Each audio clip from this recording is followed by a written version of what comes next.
ఇది మాయలోకం, దీన్ని నమ్మద్దు. అది అసలైన లోకం, దాని మీదే నమ్మకం పెట్టుకో. ఇది అశాశ్వతం, అది శాశ్వతం. బైబిల్ సెలవిస్తుంది, కనిపించేది శాశ్వతము కాదు, కనిపించని పరలోకమే శాశ్వతమైంది. దాని మీదే మనం మనసు పెట్టుకుందాం, దాని గురించే మనం ఆలోచిద్దాం. అలా చెప్తున్నా, ఈరోజు ప్రభు దగ్గరకు వచ్చి, ప్రభువా ఏమిచ్చావు నాకు నువ్వు?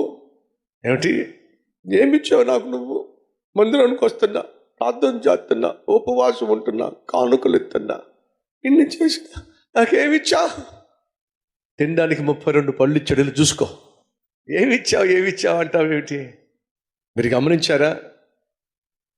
ఎవరైనా వచ్చి మీ ముఖం మీద ఇలా అన్నారనుకోండి, మీ కళ్ళు వేస్తే తెలుసా?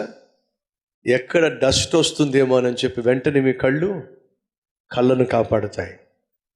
మీరు ఇలా అనండి, మీరు ఎంత స్పీడ్గా చేయంటారో, ఎంత స్పీడ్గా మీరు ఒక సూత్తో గుచ్చే ప్రయత్నం చేస్తారో, అంతకంటే స్పీడ్గా ఈ కనురేప ఏం చేస్తే కన్నును కాపాడు. వెళ్ళి చూసుకోండి. ఈ కనురేప లేకపోతే ఎప్పుడో కళ్ళు పోయేవి. తెలుసా విషయం మీకు? ఏం చేశావు? ఒక్కసారి వెళ్ళి నీ ముఖం అద్దంలో చూసుకో, నీకు అర్థమవుతుంది దేవుడు నీకేం చేశాడు.